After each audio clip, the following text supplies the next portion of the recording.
Fact number 1। सूर्य ग्रहण क्यों होता है? पृथ्वी और सूर्य के बीच में चंद्रमा के आ जाने पर सूर्य ढक जाता है और पृथ्वी के कुछ हिस्सों पर से सूर्य का नजर नहीं आना सूर्य ग्रहण कहलाता है। जब सूर्य पूर्ण रूप से या आंशिक रूप से चंद्र द्वारा ढक जाने पर सूर्य नजर नहीं आता तो उसे सूर्य ग्रहण अथवा आंशिक सूर्य ग्रहण कहा जाता है। Fact number 2। चंद्र ग्रहण किसे कहते हैं? चंद्र ग्रहण तब होता है जब सूर्य व चंद्रमा के बीच पृथ्वी इस प्रकार से आ जाती है कि पृथ्वी की छाया से चंद्रमा का पूरा या आंशिक भाग ढक जाता है। जब इस स्थिति में पृथ्वी सूर्य की किरणों के चंद्रमा तक पहुंचने में अवरोध लगा देती है तो पृथ्वी के उस हिस्से में चंद्र ग्रहण नजर आता है। इस ज्यामितीय प्रतिबंध के कारण चंद्र ग्रहण केवल पूर्णिमा की रात्रि को घटित हो सकता है। Fact number 3। पृथ्वी से चंद्रमा का एक ही भाग क्यों दिखाई देता है? यह एक छोटा सा पिंड है जो आकार में पृथ्वी के 1/4 है। चंद्रमा पृथ्वी की परिक्रमा लगभग 27 दिन 7 घंटे 43 मिनट 15 सेकंड में करता है तथा इतने ही समय में अपने अक्ष पर घूर्णन करता है। यही कारण है कि पृथ्वी से चंद्रमा का एक ही भाग दिखाई देता है। Fact number 4। सूर्य का रंग लाल क्यों दिखाई देता है? पृथ्वी अपनी धुरी पर घूमते हुए सूर्य की परिक्रमा करती है। पृथ्वी का जो भाग सूर्य के सामने होता है वहां दिन होता है और जहां सूर्य की रोशनी नहीं पहुंच पाती वहां रात होती है। सुबह और शाम सूर्य क्षितिज के पास होता है। उस समय सूर्य के प्रकाश द्वारा वायुमंडल में तय की गई दूरी दोपहर में तय की गई दूरी से 50 गुना अधिक होती है। इसके साथ ही वायुमंडल में छिपे धूल और धुएं के कण हरे, नीले और बैंगनी रंग के प्रकाश को फैलाते हैं और हमारी आंखें इन रंगों को बहुत कम देख पाती हैं। हमारी आंखें सूर्य के केवल लाल, नारंगी और पीले रंग के प्रकाश को ही देख पाती है। Fact number 5। आकाशगंगा क्या होती है? रात को आकाश की ओर देखने पर हमें अक्सर बहुत दूर फैली एक दूधिया रंग की पट्टी सी दिखाई देती है।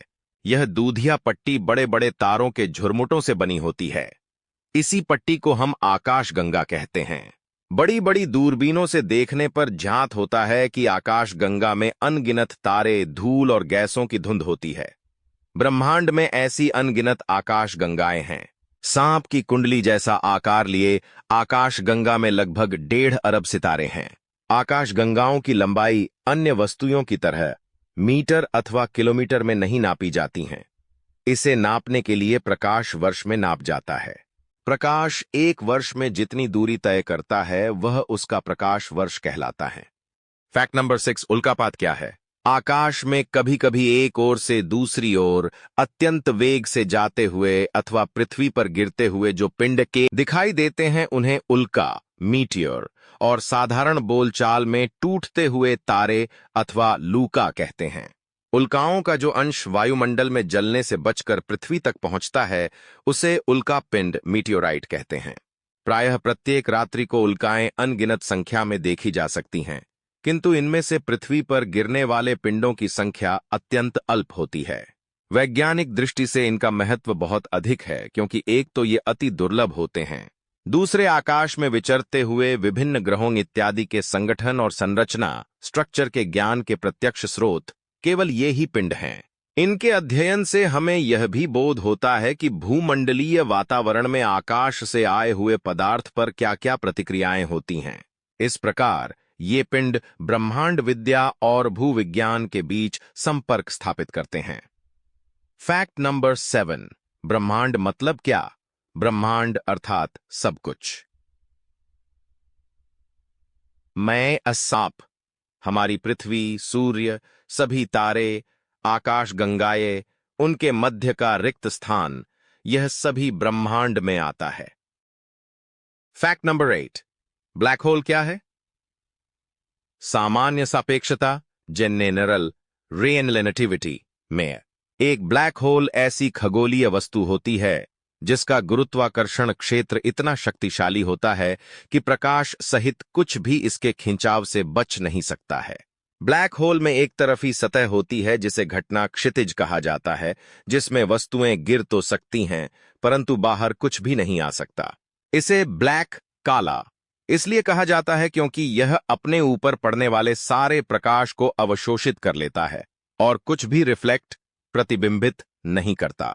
थर्मोडायनामिक्स ऊष्मप्रवैगिकी में ठीक एक आदर्श ब्लैक बॉडी की तरह ब्लैक होल का क्वांटम विश्लेषण यह दर्शाता है कि उनमें तापमान और हॉकिंग विकिरण होता है। अपने अदृश्य भीतरी भाग के बावजूद एक ब्लैक होल अन्य पदार्थों के साथ अंतःक्रिया के माध्यम से अपनी उपस्थिति प्रकट कर सकता है। एक ब्लैक होल का पता तारों के उस समूह की गति पर नजर रखकर लगाया जा सकता है जो अंतरिक्ष के खाली दिखाई देने वाले एक हिस्से का चक्कर लगाते हैं। वैकल्पिक रूप से एक साथी तारे से आप एक अपेक्षाकृत छोटे ब्लैक होल में गैस को गिरते हुए देख सकते हैं।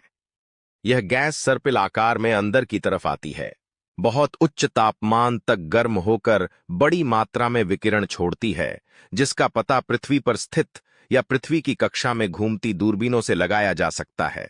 इस तरह के अवलोकनों के परिणाम स्वरूप यह वैज्ञानिक सर्वसम्मति उभर कर सामने आई है कि यदि प्रकृति की हमारी समझ पूर्णतया गलत साबित न हो जाए तो हमारे ब्रह्मांड में ब्लैक होल का अस्तित्व मौजूद है। Fact number 9। सौरमंडल का सबसे छोटा ग्रह कौन सा है? सौरमंडल का सबसे छोटा ग्रह है प्लूटो, जो हमारी पृथ्वी के चंद्रमा से भी छोटा है। Fact number 10। इंद्रधनुष कैसे बनता है? इंद्रधनुष का रिश्ता प्रकाश या रोशनी में मौजूद तमाम रंगों से है।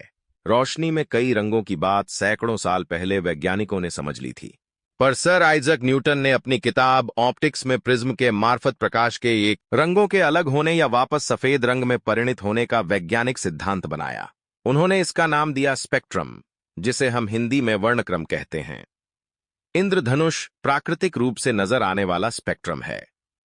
शाम के समय पूर्व दिशा में तथा सुबह के समय पश्चिम दिशा में या वर्षा के बाद आसमान में लाल, नारंगी, पीला, हरा, आसमानी, नीला तथा बैंगनी रंगों का बड़ा वृत्ताकार वक्र या आर्क दिखाई देता है। वर्षा अथवा बादल में पानी की छोटी छोटी बूंदों अथवा कणों पर पड़ने वाली सूर्य किरणों का विक्षेपण डिस्पर्शन ही इंद्रधनुष के सुंदर रंगों का कारण है। इंद्रधनुष दर्शक की पीठ के पीछे सूरज होने पर ही दिखाई पड़ता है। पानी के फुहारे या झरनों के पास दर्शक के पीछे से सूर्य किरणों के पड़ने पर भी इंद्रधनुष देखा जा सकता है। आमतौर पर इंद्रधनुष में लाल रंग सबसे बाहर और बैंगनी रंग सबसे भीतर होता है, पर पानी में किरणों का 2 बार परावर्तन हो तो इंद्रधनुष ऐसा भी बनना संभव है जिसमें वक्र का बाहरी वर्ण बैंगनी रहे तथा भीतरी लाल। इसको द्वितीयक सेकेंडरी इंद्रधनुष कहते हैं। 3 अथवा 4 आंतरिक परावर्तन से बने इंद्रधनुष भी संभव हैं, परंतु वे बिरले अवसरों पर ही दिखाई देते हैं। वे सदैव सूर्य की दिशा में बनते हैं तथा तभी दिखाई पड़ते हैं जब सूर्य स्वयं बादलों में छिपा रहता है। इंद्रधनुष की क्रिया को सर्वप्रथम दे कार्ते नामक फ्रेंच वैज्ञानिक ने उपर्युक्त सिद्धांतों द्वारा समझाया था। इनके अतिरिक्त कभी कभी प्रथम इंद्रधनुष के नीचे की ओर अनेक अन्य रंगीन वृत्त भी दिखाई देते हैं। ये वास्तविक इंद्रधनुष नहीं होते। ये जल की बूंदों से ही बनते हैं, किंतु इनका कारण विवर्तन डिफेक्शन होता है। इनमें विभिन्न रंगों के वृत्तों की चौड़ाई जल की बूंदों के बड़ी या छोटी होने पर निर्भर रहती है।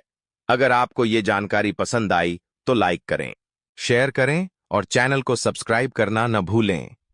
ऐसी और दिलचस्प बातों के लिए जुड़े रहें हमारे साथ। Thank you.